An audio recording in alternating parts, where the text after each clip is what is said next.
चलो भाई, तो चरक विमान स्थान चैप्टर नंबर 2 हम पढ़ रहे थे। और अब तक यहाँ तक हमारी कहानी ये आ गई थी कि यदि आप ठीक से खाना नहीं खाओगे, यानी अति मात्र सेवन करोगे या हीन मात्र सेवन करोगे और उसकी वजह से अगर आम बन गया, ठीक है, तो आम जो होगा वो आम का लक्षण 3 प्रकार से एक्सप्रेस हो सकता है, यानी तीनों के अलग अलग लक्षण हो सकते हैं। यानी वात पित्त कफ की दृष्टि में अलग अलग लक्षण दिख सकते हैं, ठीक है, कि यदि आपकी बॉडी में आम बन चुका है तो ठीक। तो वातज लक्षण अलग होंगे, पित्तज लक्षण अलग होंगे और कफज लक्षण अलग होंगे, ठीक है। तो अब जैसे वातज में हमने क्या पढ़ सका, क्या लक्षण होंगे, शूल, आना, अंगमर्द, ठीक, कटिग्रह, पृष्ठ कटिग्रह, ये सब। पित्त में होंगे तो क्या होंगे कि भाई अतिसार लग सकता है, ज्वर हो सकता है, तृष्णा आ सकती है, दाह हो सकता है, भ्रम हो सकता है, प्रलाप हो सकता है। कफज होगा तो क्या, खाने के लिए भूख नहीं लगेगी, अरोचकता, खाने में टेस्ट नहीं आएगा, ठीक से खाना पाचित नहीं होगा, अविपाक होगा, उल्टी आ सकती है, छर्दी हो सकता है, ठीक। तो ये सब चीजें किसमें होंगी, कफज स्थिति, यानी कि जब आम की कफज स्टेज होगी तो उसमें ये लक्षण होंगे, पित्तज होंगी तो ये और वातज होगी तो ये, ठीक है। और ये तीनों, ये जो आम की उत्पत्ति कब हुई, अब आम की उत्पत्ति वैसे तो हमने एग्जाम्पल पढ़ा अति मात्रा सेवन में हुई, ठीक है, लेकिन ये आम जो है वो क्या सिर्फ और सिर्फ अति मात्रा में सेवन करने से हो सकता है, नहीं, ठीक है। चिंता, शोक, भय, क्रोध, इन सब चीजों से भी अगर आपका मन आक्रांत है तो भी अजीर्ण होगा, अजीर्ण होगा तो आम बनेगा, और आम बनेगा तो फिर वो वातज पित्तज कफज लक्षण तीनों में से कोई भी या कई सारे तीनों लक्षण दिखा सकता है। क्यों, क्योंकि हमें पता है कि अजीर्ण हो चाहे अतिमात्र सेवन हो, उससे वातज पित्तज और कफज तीनों तरह के दोष जो हैं उनमें दूषितता आ सकती है, ठीक है। और ये मानसिक भाव के अलावा क्या, अति दुर्तात हो, अति जल्प हो, अति हसन हो, इस तरीके की चीजें यदि रहें तो भी अजीर्ण होगा, और तो भी यही लक्षण जो है हमें दिख सकते हैं कि आम हो गया बॉडी में, ठीक है। अब अब हमने बात किया कि ये जो आम उत्पत्ति है अब उसका हमारी बॉडी किस तरीके से रिएक्ट करती है, तो हमारी बॉडी दो तरह से बिहेव कर सकती है, एक अल्सर की फॉर्म में और एक विसूचिका की फॉर्म में। अल्सर की फॉर्म में कैसे, कि भाई अगर आम जो बना वो कैसे बना कि खाने के ऊपर खाना पड़ता जा रहा है, पड़ता जा रहा है, पड़ता जा रहा है, ठीक है, और वो क्या है, उत्सेहनम अवसादितम, ठीक है, यानी कि अवसादित हो जा रहा है खाना, यानी खाना जो है अनडाइजेस्टेड फूड जो है वो आम तो बन रहा है लेकिन वो जीआईटी से कहीं मूव नहीं हो रहा है, ठीक है, वो पड़ा हुआ है वहीं की वहीं, उस पे हमारी बॉडी भी काम नहीं कर रही है और ना हम उसे हमारी बॉडी से बाहर फेंक पा रहे हैं, ठीक। तो उस स्टेट को क्या बोलते हैं, अल्सर। विसूचिका में क्या होता है, विसूचिका में ये होता है कि ये जो अनडाइजेस्टेड फूड है वो हमारी बॉडी में कैसे अप्रतिष्ठित हो जाता है, अप्रतिष्ठित मतलब हमारी बॉडी उसे फटाफट बाहर फेंकने की कोशिश करती है, रिजेक्ट करके, ठीक है। अब ये रिजेक्शन वमुथु की फॉर्म में भी हो सकता है, यानी उल्टी की फॉर्म में भी हो सकता है, और अतिसार की फॉर्म में भी हो सकता है। तो विसूचिका में क्या होता है कि सूची के समान गात्र में पीड़ा होती है, और वमुथु और अतिसार की फॉर्म में जो आम दोष है वो ऊपर या नीचे के रास्ते से बाहर निकल सकता है, ये हमने विसूचिका में पढ़ा।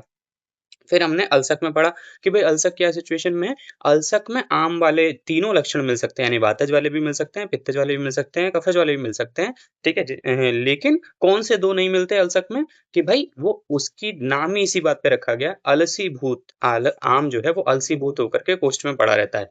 दैट मीन्स व्हाट, कि वो ना तो छर्दी के फॉर्म में और ना ही अतिसार की फॉर्म में बॉडी से बाहर निकलेगा, ठीक है। तो बस दो लक्षण, यानी पित्तज वाले में हमने अतिसार वाला पढ़ा था लक्षण, और कफज वाले में सर्दी वाला पड़ा था, बस ये दो लक्षण छोड़ करके सभी लक्षण जो हैं वो आम वाले लक्षण कोई सा भी फ्रीली एक्सप्रेस हो सकता है डिपेंडिंग ऑन द पेशेंट, ठीक।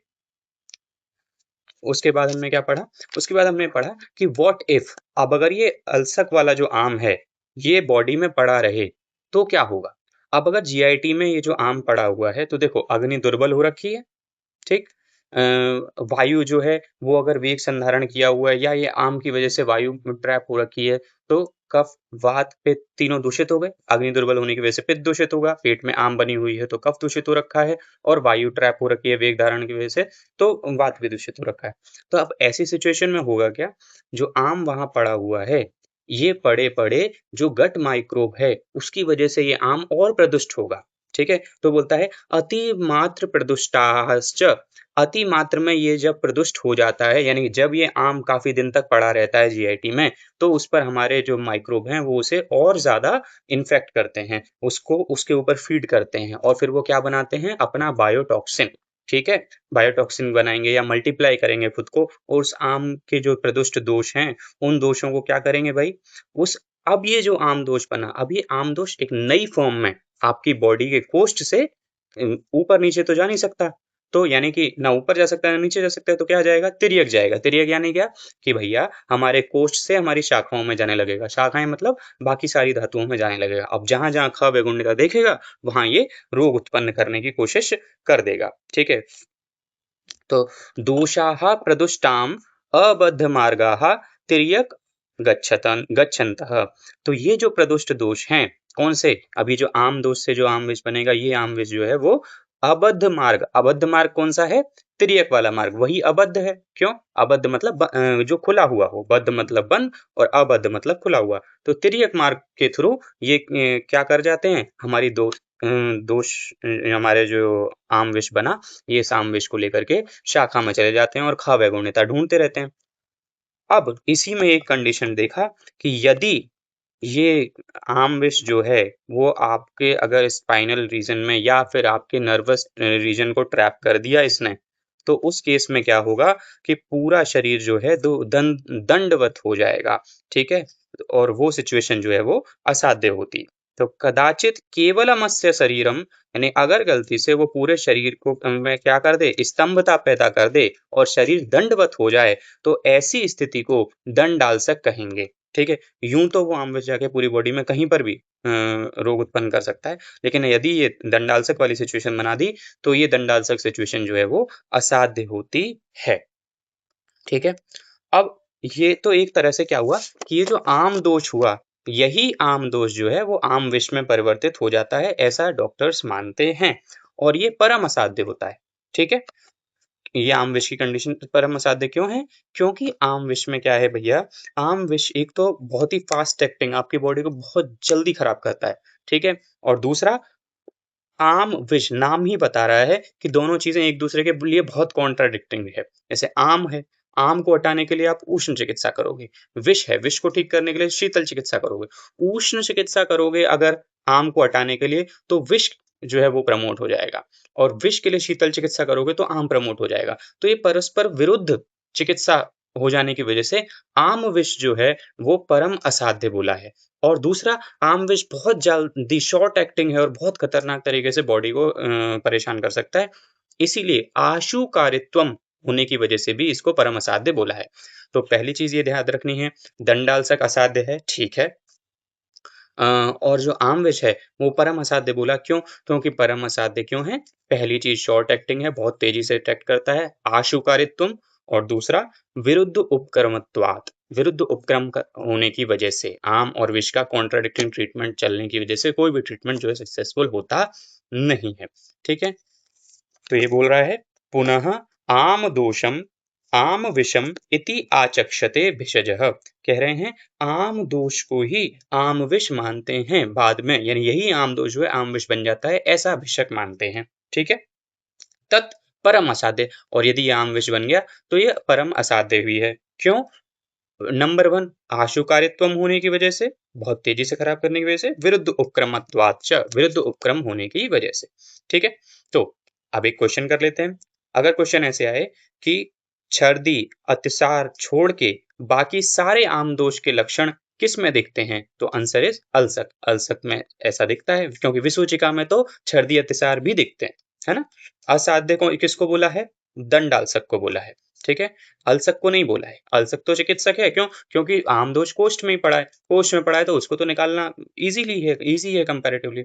आशुकारित्वम और विरुद्ध उपक्रमत्वात् होने की वजह से परम असाध्य किसको माना है, आम विष को, आम विष को आशुकारित्वम और विरुद्ध उपक्रमत्वात् होने के कारण परम असाध्य बोला है। ठीक है, अब बात कर लेते हैं जो बात ट्रीटेबल है, दैट इज अल्सक। अल्सक जो सिचुएशन ट्रीटेड है, इसमें क्या कह रहा है, इसमें कह रहा है, ठीक है, कि भैया इससे पहले कि पेट में पड़ा हुआ आम जो है वो क्रॉनिक हो जाए, और क्रॉनिक होने की वजह से कोई क्रॉनिक डिजीज पैदा हो जाए आपकी शाखा में जाकर के, बेहतर है कि उस आम को कोष्ठ से ही बाहर निकाल दो। ठीक है, और इसे कोष्ठ से बाहर कैसे निकलवा सकते हो आप, उल्टी करके निकलवा सकते हो। पोस्ट में अगर पड़ा हुआ आम है, बोल रहे हैं कि छर्दी अतिसारी तो नहीं हो रहा है, तो छर्दी अतिसार ही इंड्यूस कर दो, ठीक है।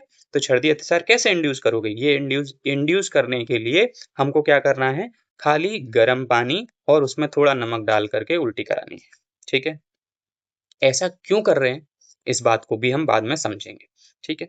पहले देख लेते हैं कि ट्रीटमेंट का प्रोटोकॉल क्या बोल रहे हैं, ठीक है, कि अल्सर का ट्रीटमेंट का प्रोटोकॉल क्या है। बोल रहे हैं, तत्र साध्यम आमम प्रदुष्टम अलसीभूतम, यानी जो आम अलसीभूत होकर के पड़ा हुआ है, वो आम जो है वो साध्य है, ठीक है। और वो कैसे साध्य है? उल्लेखयेत आदौ, शुरुआत में तो क्या कर दो, उल्लेखन कर दो। कैसे उल्लेखन कर दो? उल्लेखन मतलब स्क्रैप आउट करके बाहर निकाल दो। क्या स्क्रैप आउट करके बाहर निकालना है? आम को। कैसे निकालने को कह रहा है? पाययित्वा सलवणम उष्णवारी, गर्म पानी पिला करके नमक के साथ मिला हुआ सलवण उष्णवारी पाययित्वा उल्लेखयेत आदौ, ठीक है। नमक के साथ बना हुआ गर्म पानी के साथ उल्लेखन करा करके इस आम को कोष्ठ से बाहर निकाल देना चाहिए, ठीक है। ततः स्वेदन वर्ती प्राणिधानाभ्याम उपचारेत। अब क्या होगा भाई? उसके बाद कह रहे हैं कि जब आप अब देखो, जो कोष्ठ में आम है या तो पहले ऊपर से निकाल दिया, ठीक है। अब जो रहा बचा ऊपर से ना निकले वो नीचे से निकालो, लेकिन नीचे से निकालने के लिए याद करो, जब हम विरेचन भी कराते थे तो भी दोषों का या कहाँ नीचे की तरफ पहुंचना जरूरी था, ठीक है। तो इस सिचुएशन में कैसे निकल के जाएंगे? स्वेदन करा करके, यानी कि आप पहले उल्लेखन करा दो। उल्लेखन कराने के जब आप नीचे से आपको विरेचन करवाना है, उससे पहले क्या करो, दोषों को नीचे ले जाने की कोशिश करो। आम को नीचे कैसे ले जा पाओगे भाई? उल्लेखन कराया और फिर स्वेदन करवाओ, ठीक है। निराग्नि सहअग्नि दो तरह के स्वेदन हमें पता है, जो सुटेबल हो पेशेंट के हिसाब से उनको वो करवाओ। और स्वेदन कराने से होगा क्या, जो कोष्ठ है वो मृदु हो जाएगा। जब कोष्ठ मृदु हो जाएगा तो आम कंपैरेटिवली ज्यादा आसानी से नीचे की तरफ मूव होने में दिक्कत नहीं देगा, ठीक है। उसके बाद बोलता है वर्ती प्राणिधानाभ्याम, स्वेदन और वर्ती प्राणिधान करके वर्ती प्राणिधान करेंगे अगर गोदाम मार्ग में, तो क्या होगा, एक सद्य विरेचन टाइप का हो जाएगा। तो ध्यान करो, इसमें वनमन भी करवा रहे हैं, वो भी एक प्रकार का सद्य वमन है, और विरेचन भी करा रहे हैं, वो भी एक प्रकार का सद्य विरेचन है, ठीक। ओके, एक मिनट, हाँ, ये हमने पढ़ ली। और उसके बाद क्या, अब देखो, ऊपर से हमने निकाल दिया, आम निकाल दिया, नीचे से निकाल दिया, अब क्या बचा? अब उसके बाद भी अगर कुछ अंश बचा है कोष्ठ में, तो वो क्या है, वो कंपैरेटिवली अब वो आम की क्वांटिटी बहुत कम है, उसे सुखाने के लिए आप उपवास करवाइए, ठीक है। उपवास कराएंगे तो क्या होगा, उपवासयेत च एनम, आम की शांति हो जाएगी। तो एक बार अल्सक की चिकित्सा को पकड़ लेते हैं, यानी अल्सक के माध्यम से हम एक तरीके से सभी आम दोषों की चिकित्सा को हम पहले समझ रहे हैं, ठीक है। और इसका रीजन भी समझाएंगे कि क्यों आम प्रदूषित व्याधियों में हमने ये प्रोसेस जो है वो यूज किया, ठीक है। तो पहले तो ये देखो, सबसे पहले पाययित्वा स लवणम वारी, उल्लेखयेत आदौ, सबसे पहले ये किया। उसके बाद स्वेदन, ताकि कोष्ठ जो है वो मृदु हो जाए। कोष्ठ मृदु हो जाए, वर्ती प्राणिधान, वर्ती प्राणिधान करके भी दोष निकल गए, ऊपर से भी दोष निकल गए। अब उपवास, ठीक है। इसके बाद भी यदि कोई लक्षण बचते हैं तो फिर व्याधि स्पेसिफिक ट्रीटमेंट कर दो, यानी व्याधि स्पेसिफिक ट्रीटमेंट, यानी जो भी सिम्टोमेटिक ट्रीटमेंट है वो ट्रीटमेंट हमको करना है बाद में, पहले करना है कैसा ट्रीटमेंट, आम का ट्रीटमेंट करना है, ठीक है। आम को निकालना जरूरी है, ठीक। और इस पूरे प्रोसेस में हमको जो है देखो, उपवास की बात कर रहे हैं तो खाना भी हम जो लाइट दे रहे हैं, और जो वमन करवा रहे हैं या विरेचन करवा रहे हैं तो भी उसमें हम कोई औषध का इस्तेमाल या कर रहे नहीं है, या कोई स्नेहन नहीं पिला रहे हैं, ठीक है। उसका कारण हम बात करेंगे कि क्या है, कि वास्तव में होता क्या है। आप एक बात सोचो, जब आम बनी हुई है आपकी बॉडी में, तो आपकी अग्नि वैसे ही दुर्बल है। ऐसी दुर्बल अग्नि की स्टेट में अब अग्नि का काम क्या होता है? अब अग्नि का काम होता है आहार को पाचित करना, ठीक है। तो वो तो अभी भी आहार को पाचित करना चाहती है, लेकिन अब सिंस पेट में आम भी पड़ा हुआ है तो आम का लोड भी उसके ऊपर है। ऊपर से आप खाना डालोगे तो खाने को भी उसे डाइजेस्ट करना है, और जो और जो आप औषध और दे दोगे तो औषध को भी तो जीर्ण करना पड़ेगा। तो आहार, औषध और आम दोष, इन तीनों को दुर्बल अग्नि कैसे लोड झेलेगी? तो पहले तो आप जो है उसके ऊपर ऑलरेडी आम को डाइजेस्ट करने का लोड पड़ा हुआ है, आहार तो दोगे ही आप पेशेंट को, थोड़ा बहुत हल्का मद्दा जो भी दोगे, और ऊपर से आप औषध और दे दोगे तो औषध को भी जीर्ण करना पड़ेगा, तो उसका लोड जो है वो बढ़ जाएगा। इसीलिए हम क्या करते हैं, सभी आम प्रदूषक व्याधियों में अग्नि को ध्यान रखने के लिए, यानी अग्नि को बचाने के लिए हम पहले आम को हटाते हैं ताकि अग्नि का लोड कम हो, फिर कहीं जाकर के आप औषध देते हो। वरना क्या होगा, ऐसी स्टेट में अगर आप दुर्बल अग्नि की स्थिति में आम को नहीं हटाओगे और औषध और दे दोगे, तो हाई चांसेस हैं कि वो जो औषध है वो भी जीर्ण नहीं होगी और वो भी खुद आम आम को प्रमोट कर देगी। ठीक है? इसीलिए चाहे अल्सक हो, चाहे विसूचिका हो, यानी आम के दोष का कैसा भी स्टेट हो, किसी भी व्याधि में यदि आम के लक्षण दिख रहे हैं आप पेशेंट के अंदर, चाहे वातज, पित्तज, कफज, ठीक है? तो पहले आपको भगते ही तुरंत जो है वो मेडिसिन के ऊपर नहीं भागना है, ठीक है? सबसे पहले आपको जो है आम को निकालने की सोचनी है, ठीक है? विसूचिका वाली सिचुएशन है तो ऑलरेडी ऊपर ही नीचे से निकल ही जाएगा, ठीक है? अगर अल्सर वाली सिचुएशन है, बहुत टाइम से ऐसा हो रहा है, ठीक है? तो पहले आप शुरुआत में उसको ये करवाओ, ठीक है? सलवण वमन करवाओ या वर्ती प्राणायाम करवाओ या उपवास करवाओ, ठीक है? स्वेदन करा के वर्ती प्राणायाम, फिर उसके बाद उपवास, ठीक है? इसके बाद कहीं जाकर के आप उसको जो है व्याधि स्पेसिफिक ट्रीटमेंट दो, क्योंकि पहले हेतु विपरीत जैसे ही आपने ट्रीटमेंट दिया तो आम हट गया, आम हट गया तो अग्नि थोड़ा फ्री हुई, अग्नि फ्री हुई तो अब जो है आसान है, ठीक है? तो ये हमने पढ़ लिया। तत्र साध्यम आमम प्रदुष्टम अलसीभूतम, जो आम अलसीभूत होकर प्रदुष्ट करके बैठा हुआ है कोष्ठ में, उसको साध्य करने के लिए उल्लेखयेत आदौ पाययित्वा सलवणम वारी ततः स्वेदन वर्ती प्राणिधानाभ्याम उपचारेत, नेक्स्ट उपवासयेत च एनम। सबसे पहले उल्लेखन कराओ सलेवण वारी से, फिर स्वेदन कराओ ताकि कोष्ठ मृदु हो जाए, उसके बाद वर्ती प्राणिधान करवा दो, और देन उसके बाद रहे बचे हुए आम के लिए उपवास करा करके उस ट्रीटमेंट को, यानी उस आम को जो है वो खत्म कर दो आप। तो ये हो गई अल्सर की चिकित्सा, ठीक है? इसमें स्पेसिफिक डिजीज ट्रीटमेंट जो है वो हम बाद में करते हैं, यानी पहले ये स्टेप क्लियर होने के बाद, ठीक है?